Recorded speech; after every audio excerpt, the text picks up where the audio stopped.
Thank you so much to our panelists for joining us today to share some of their very successful real-world examples of equity-focused initiatives for pediatric surgical patients.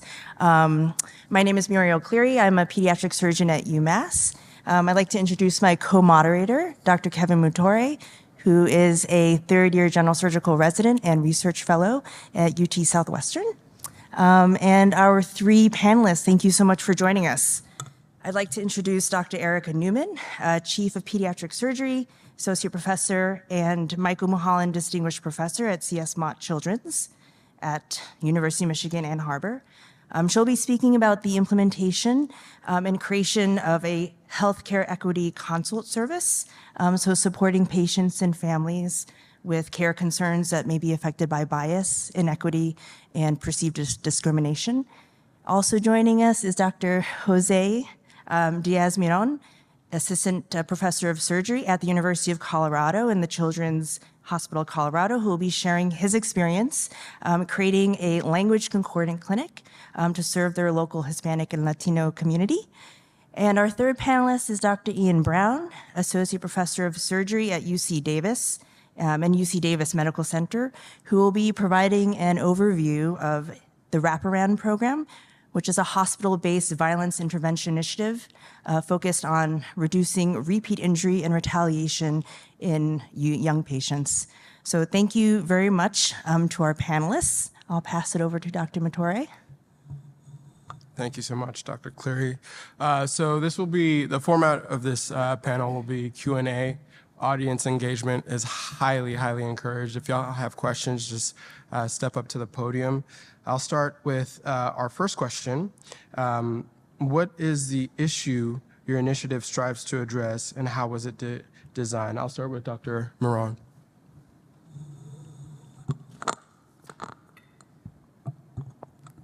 Thank you, Kevin. Again, I'm Jose Diaz-Miron. I go by Pepe. I'm at the University of Colorado since I graduated from fellowship, and I was born and raised in Mexico, so clearly a different language as my first. And since early stages in my medical career, I've noticed that being treated in your own language, especially in the large Hispanic communities where I've trained before in Houston, St. Louis, not so much, Michigan a little bit more, and then definitely in Denver, has been very important for the patients that we serve.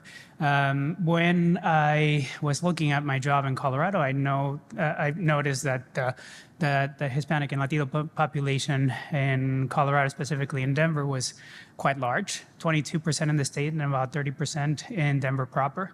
But even though almost 1 in 3 of our patients are Hispanic or Latino in communities, there was really no platform that could give them that particular service in their native language or their preferred language. So that was an initiative that I had an idea to start from the moment where I started interviewing for that position. And thankfully, it was supported quite strongly by department leadership as well as the hospital itself. Perfect. Dr. Newman?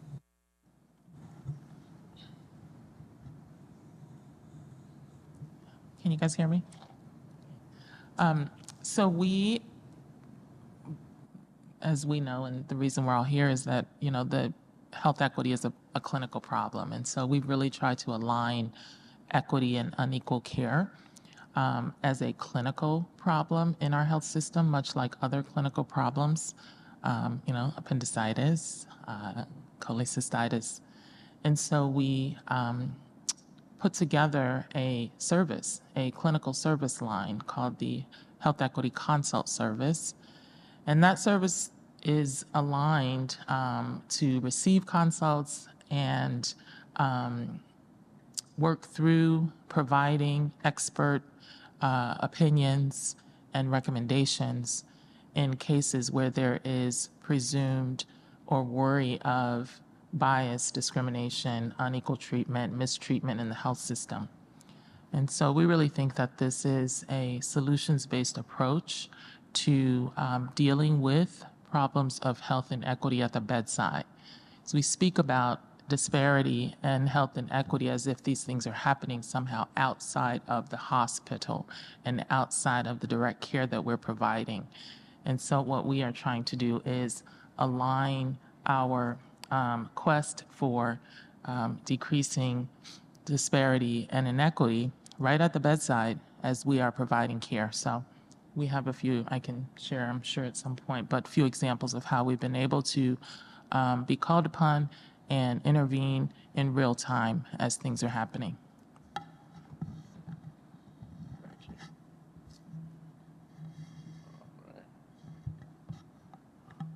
Let's go ahead. He's still taking notes. So my name's Ian Brown. I'm from UC Davis, as was stated.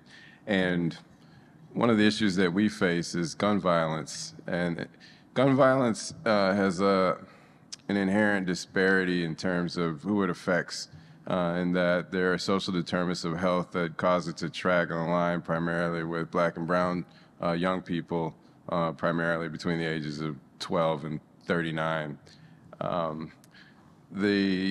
A unique aspect of gun violence is that it directly impacts your experience in the hospital in many ways. So you can imagine from the patient perspective, you just got shot, you're having the worst day of your life. The first thing that happens in a trauma resuscitation is you're already afraid and vulnerable, and now you're surrounded by a number of strangers who are aggressively taking off your clothes and checking orifices for bleeding. Additionally, in that moment, should you be feeling like you need to connect with somebody that's close to you to give you support, you are unable to, because oftentimes there's a blackout condition for what we call safety or police investigation, such that your mom may try to call and find out because she knew, because somebody drove to the hospital after the ambulance, and so she knows you're there. When she calls the hospital to get an update, they say, "Sorry, Mrs. So-and-so, we cannot confirm that that patient is in the hospital." I have personally been yelled at for about an hour and a half by a person who was unable to hold their dying son's hand directly as a result of that. But in the cases where patients survive, our first interaction as a healthcare team with the patient and their family is not an honest one from the perspective of the patient and patient family. And so we spend the rest of the hospital stay trying to repair that trust. And so that, together with the notions of implicit bias and things like that, for example, our pediatric gunshot wound patients don't always get placed in the same ICU as the ones who get in a motor vehicle crash, and that tends to be a phenomenon that happens not just in our institution, but around the country. So the hospital experience is different. They don't get the child life in the adult unit in the same way. They don't have all the same resources. And then additionally, we're placing people back after discharge into the same situation that increased the risk of the violence in the first place, which is why we have such a high recidivism rate, being as high as 60% within 5 years of getting shot. We're seeing the same thing happen. So the old treat 'em and street 'em philosophy doesn't work. You have to address the social determinants of health if you want to decrease the recidivism coming back. And we want to also change the stigma and the inpatient and outpatient experiences that our patients are having and advocate for them in new ways.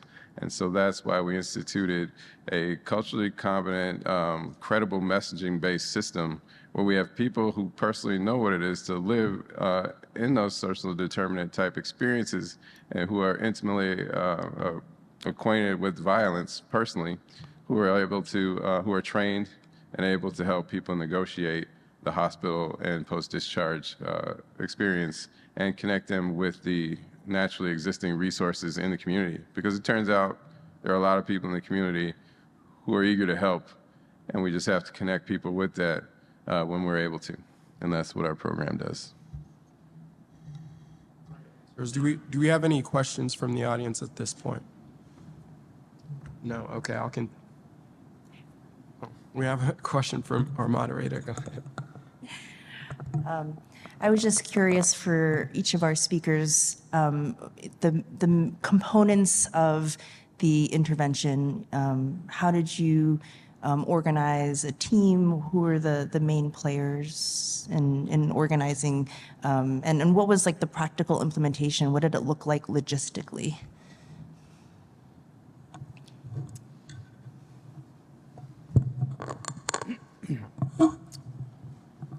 So I think when you go to a hospital and you tell them that you have an idea to serve an underserved group, everyone will be very excited and very supportive, at least in word. But actually getting something like that, a language concordant clinic, off the ground can be challenging, because if you are the only advocate right now, then actually having the hospital give you the resources that you need can be challenging. Initially, when we started the clinic, because it was delayed due to COVID, we didn't start it until 2021. I was the only one that was speaking to those families in Spanish.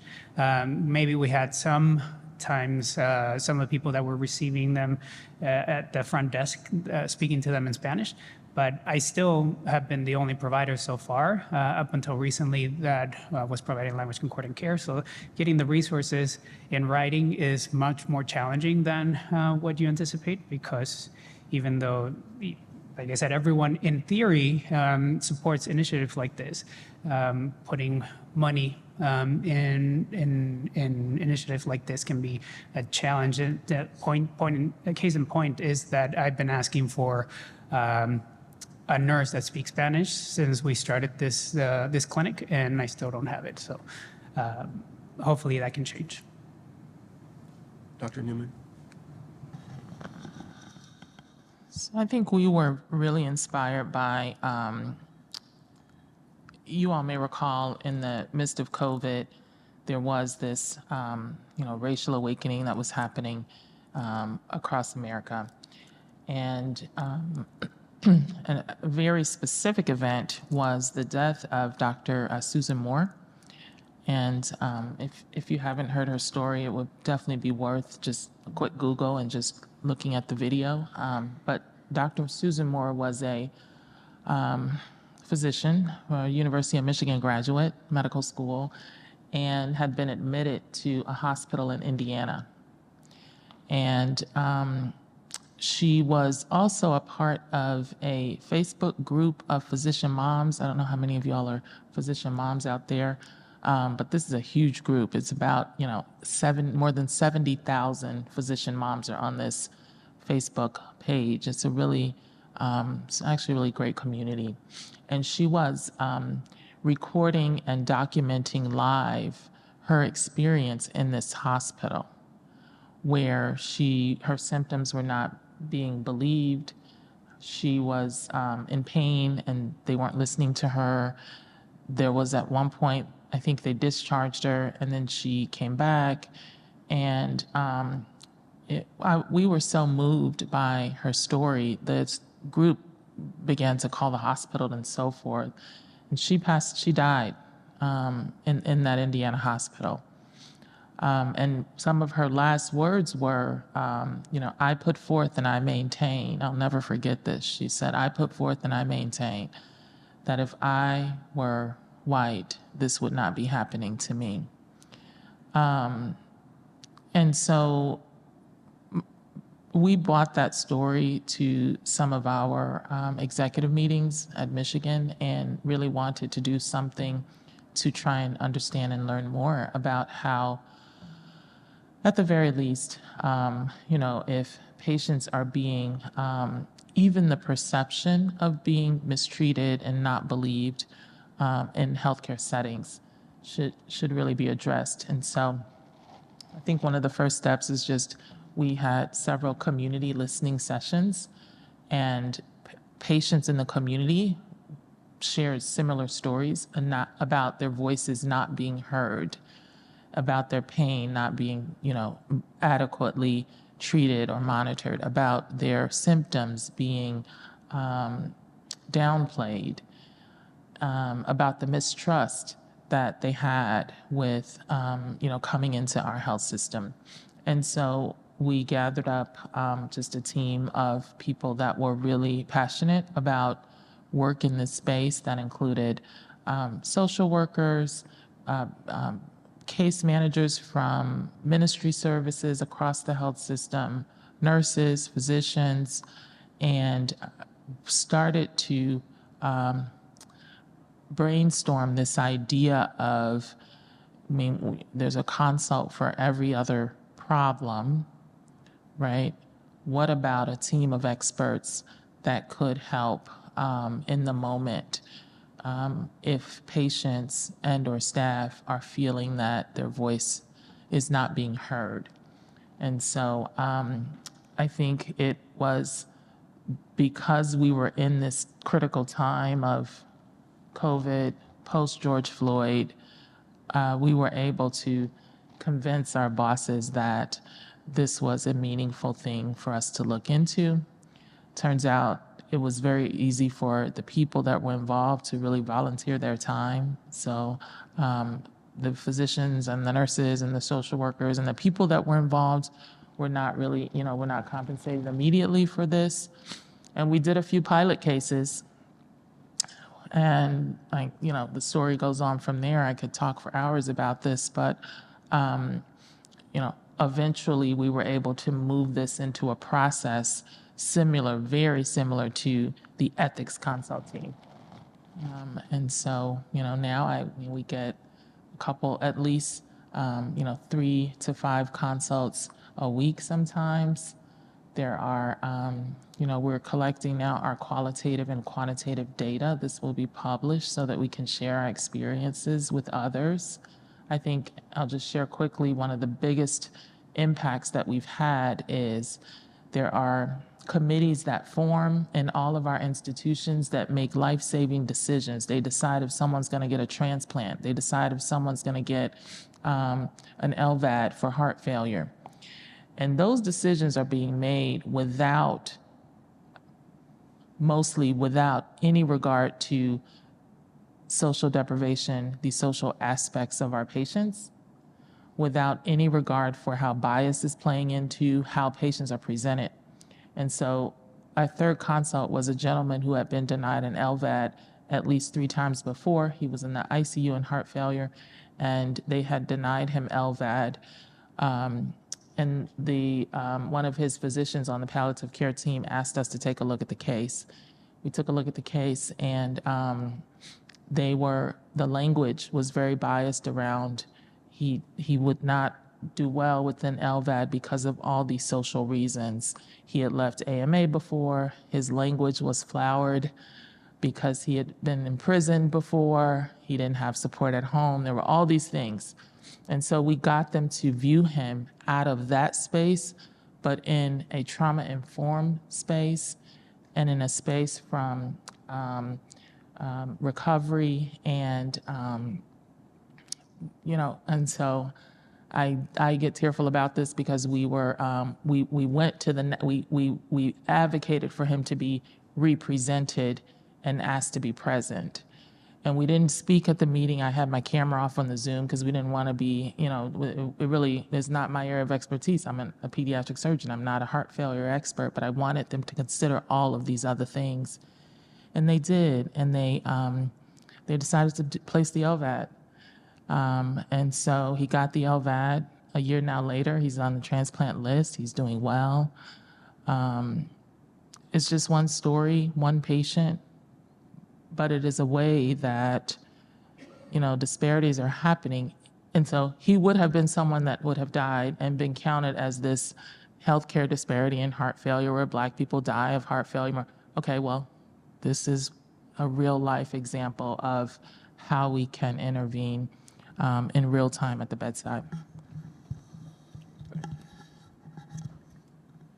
So our program began a little bit as a bit of a Sisyphean effort in a sense that it had actually failed probably about 8 years before we re-implemented it. And so we did an exhaustive study as to what aspects of it were needed for success this time. And a lot of it was trying to align the mission of the institution and getting all the stakeholders engaged.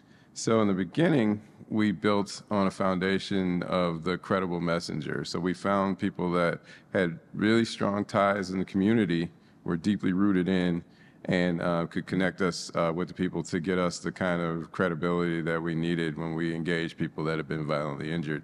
And that those became our violence intervention professionals, and they are and remain the cornerstone of our program.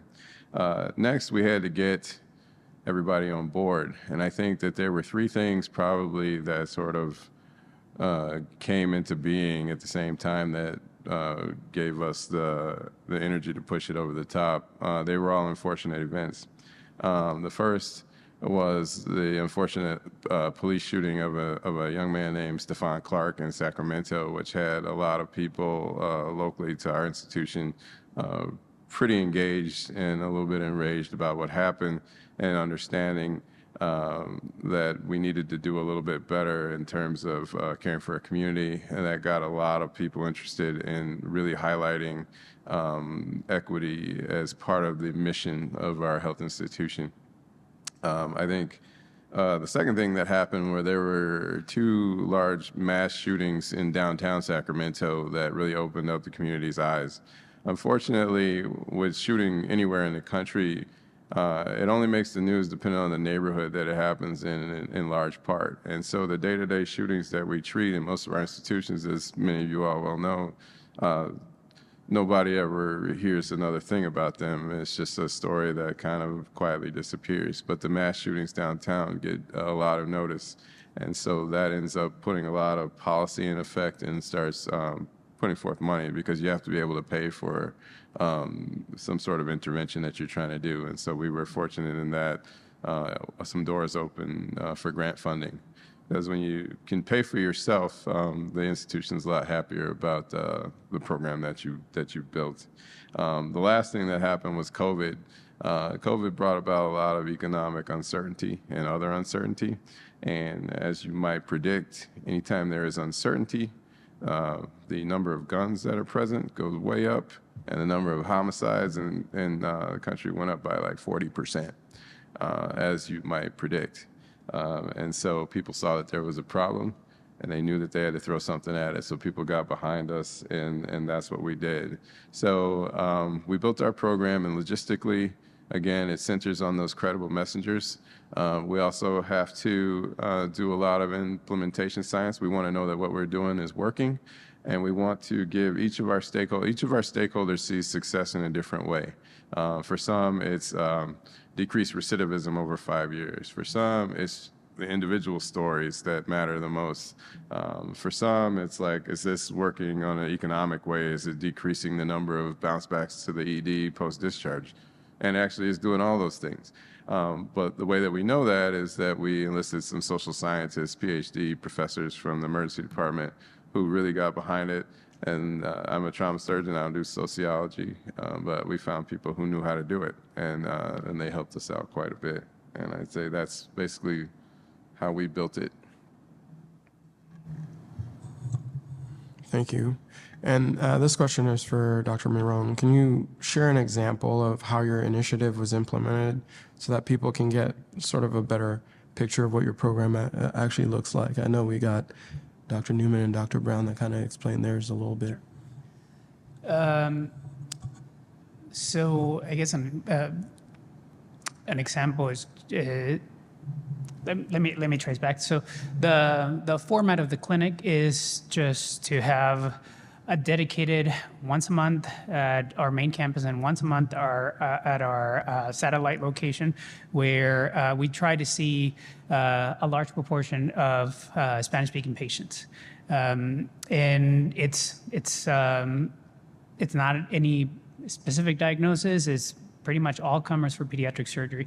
And that's been the setup up until October of this last year, where when our graduating fellow joined, who also speaks Spanish, and he also is now one of the providers of the bilingual clinic. So we have 2 half days at our main campus and 2 half days at our one of our satellites. I mean, I guess for specific feedback that we've had from the clinic, you walk in and you greet someone that is already stressed, that's bringing their kid to a surgical consultation in a very busy place and for concepts that are sometimes very foreign to them. And when you greet them in Spanish, you can see their face relax. I think the connection that most of us take for granted when you're seeing someone in clinic, when you're speaking to them in English, and it happens very quickly when you're greeting them in their native language. So that's, it's kind of an overview example of the observations that we've had, but the feedback that comes from patients that experience this type of language concordant care is pretty impactful.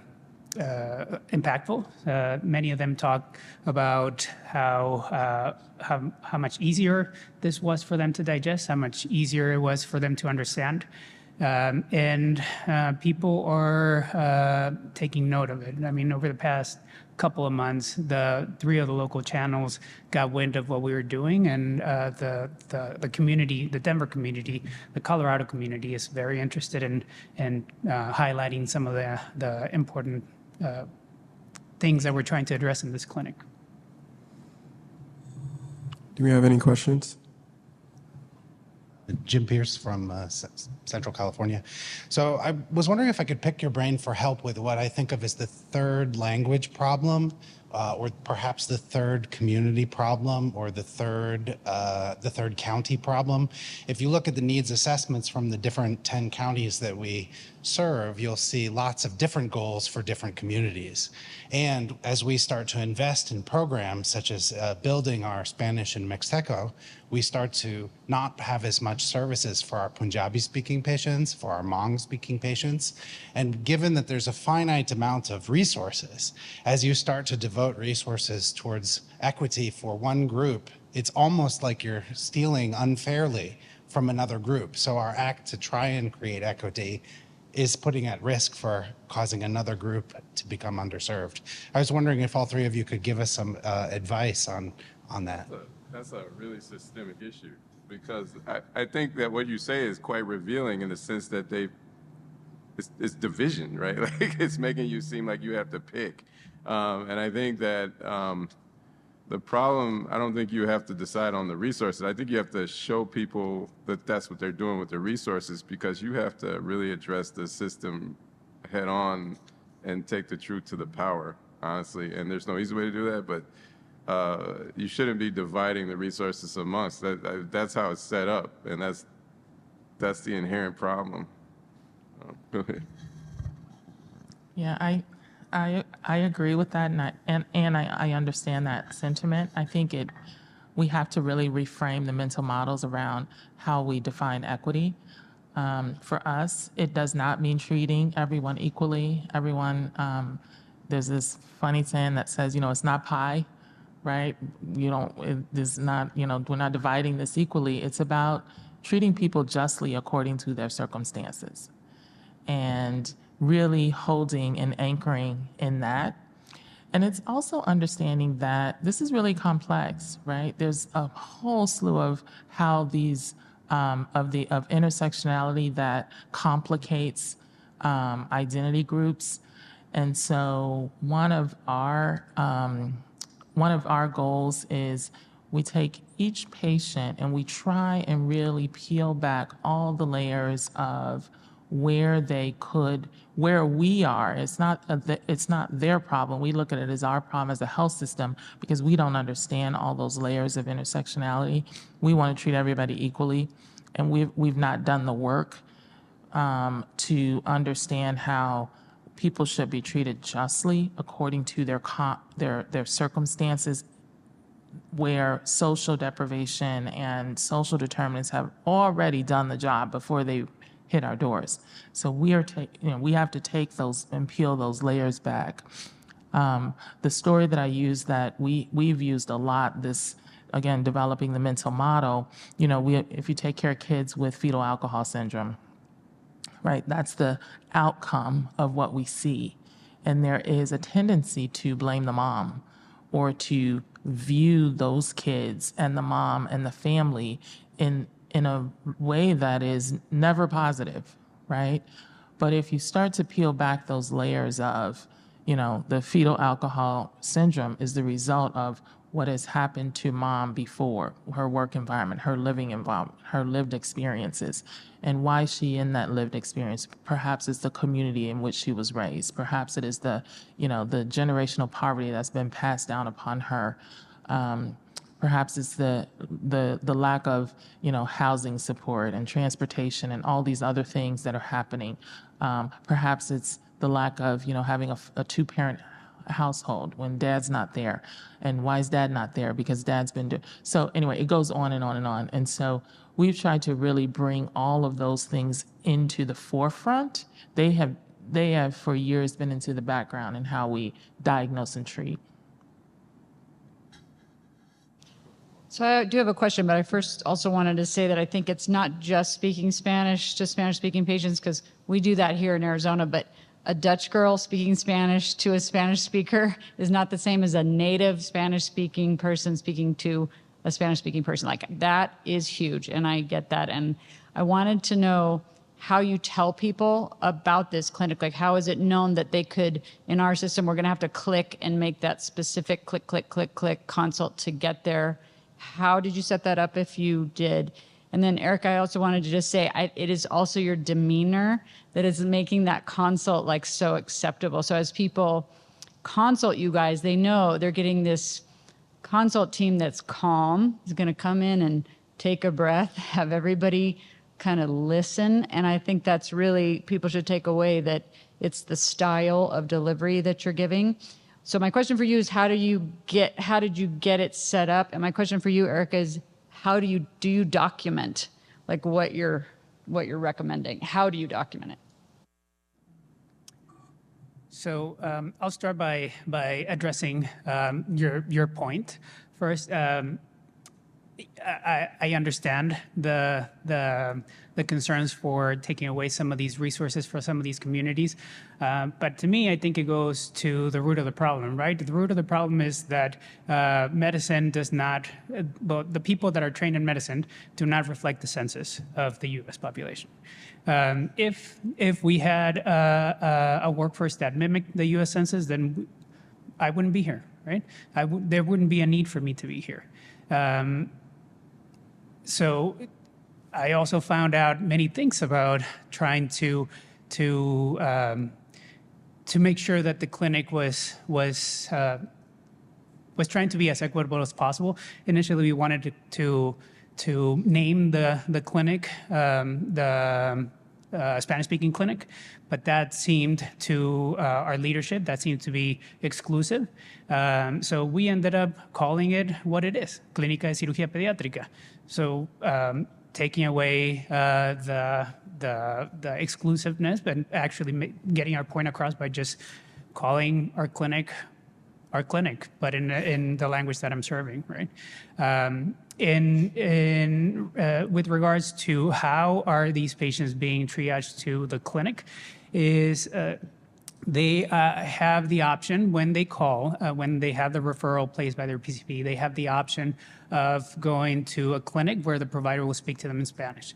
Obviously, up until, as I mentioned, up until October of last year, I was the only one, so my bandwidth is limited because of that.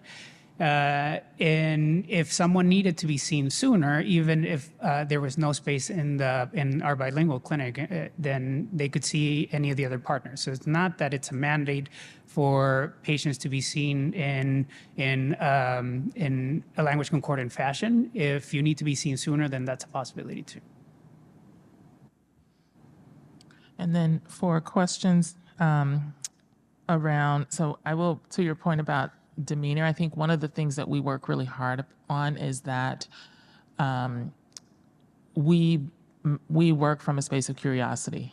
And so we go in just asking questions. We're treating this as if we are on a quest to diagnose an inequity.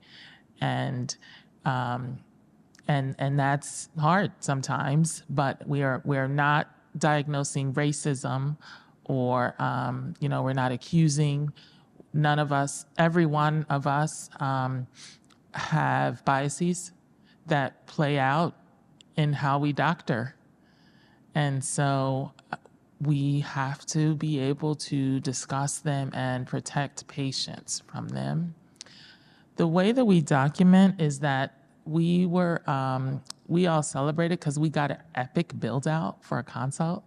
So if you're in the University of Michigan, you could go to Epic and put in a health equity consult service consult. And so the case managers carry pagers and they get paged. And we have this whole complex algorithm, but they get the page. They respond within 24 hours. They make a draft note and then our team reviews that note live before that note's put into the chart. And then within 72 hours, we have what you all will recognize as a tumor board discussion. It's not tumor board. I'm a surgical oncologist, so I'm always it's not tumor board. It's an equity board where we sit there and we discuss the cases of the week and we go one by one. And if we need to bring in experts, we do. If we need to bring in clinical, we bought, when we were discussing heart failure, we brought in the heart failure specialist. Sometimes we have other areas that some of us are not, from a clinical standpoint, poised to comment around. And then, of course, we've been doing this now for 3 years, and so we've become pretty keen at being able to identify the different forms of equity, microaggression or not. Is this a true discriminatory practice? And so once we've had that big board meeting each week, then the case managers who are trained, MSW, Masters in Social Work, they create the note. The note goes as a recommendation in EPIC. And then we both verbally relay that to the team and the patient and family.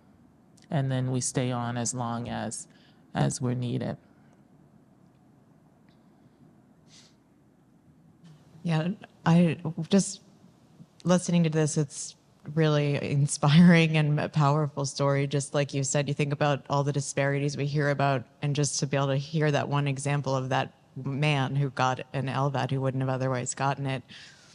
I try to think about, like, how would I go about doing this in my organization? And I feel like there would be so much defensiveness. And how do you even start the conversation, And I'm also curious to know, in that example where the treatment plan was changed, how did the people react who had made the initial decision not to do it? And do you think they had insight? I just feel like whenever this conversation gets started, it gets so personal, and it's like, you're calling me racist. How dare you question my integrity? And it goes to that place. And I think you just addressed that a little bit with your last comment, but I would just love to hear more about, like, how people react when a change is made and how patients react. And also, can patients activate this consult? Or, how do you sort of advertise it around the hospital, and who's able to activate it? Yes, patients, anyone can activate the consult. Medical students, residents, attendings, patients, families. And we've advertised it on our websites, and we can share the website. I think that organizations need to start doing the work around, you need to be able to talk about disparities are not like this thing that's happening out there, and it happens in our hands. And there's lots of data around this, and don't let anyone tell you that this is an access problem, disparities and inequity. It's not. We studied this in the CLG. All the kids get the exact same therapy. They get the exact same doctors. It's all protocolized. And you know what happens? The poor kids die more than the rich kids. The Black and brown children die more than the other children. Exact therapy, exact protocol. They didn't miss a dose. They didn't miss an appointment. So don't be fooled by access. Yes, there is some communities that have tough access, but that's not the root of the problem. There's something that's happening at the bedside and in our expert boards that are deciding if people can get a heart transplant or a lung transplant or a liver transplant. We had the lung transplant team look at different case. We had them look at who they were denying lung transplant and why. You know why people in America get denied lung transplant? And again, guys, we're pediatric surgeons, so we don't do this operation. But it's fascinating. They get denied because they don't have support at home. Okay. They don't believe that they will take their medications. They don't believe they will take their medications. Right? There are all these social things. And so then they say no, then the patients go and they die. So we need to be able to have these tough conversations. They're not easy.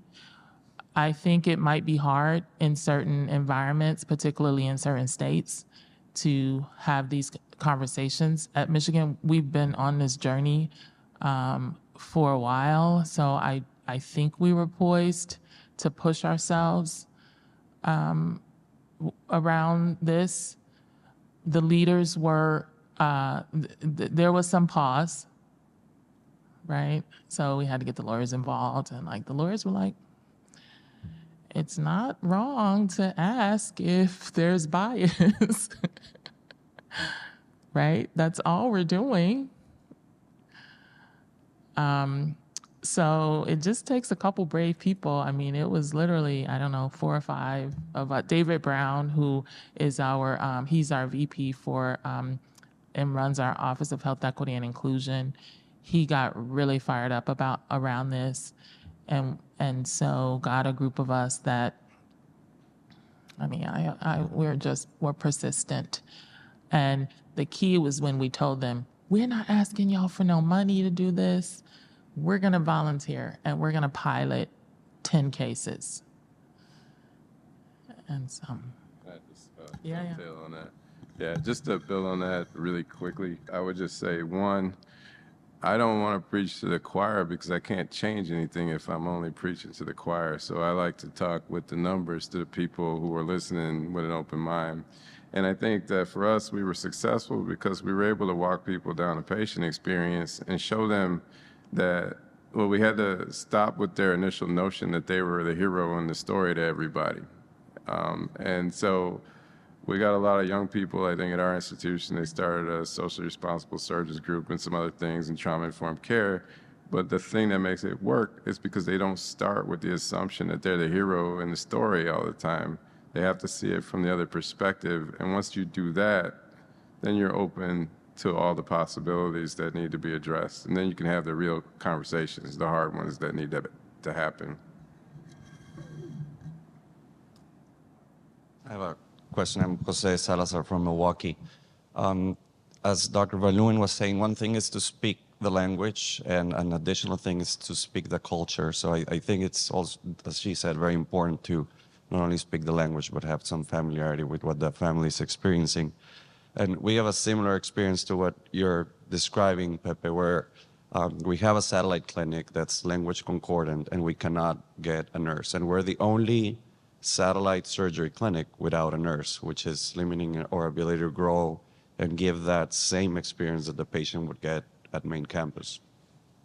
So do you, and you know, going back to the culture, I remember Dr. Newman talking APSA 4 or 5 years about evil eye and that experience you had in the NICU. So that stuck with me and was one of the reasons why we want to have that connection with families. But have you found a way, is there a trick to convince the organization to spend that resource and add a nurse to a clinic or a doctor somewhere that will allow that different connection with families? Because to a certain point, it's cheap to send a surgeon to the clinic. It doesn't add much cost to the organization, but a nurse is someone you'll hire, someone that requires more of an investment. That's a great question. As I mentioned, I've been working on that specific aspect of my needs since October of 2021. And I guess the only advice that I would have for you is to be the squeaky wheel. And if people know that you're doing something important, the community is going to notice. And the 3 local channels have highlighted that, and I'm using that to my advantage, right? Now I have leverage, and I'm telling them, you know, this is something that is being broadcasted. This is something that the community is hearing about it, but I still don't have a nurse that speaks Spanish.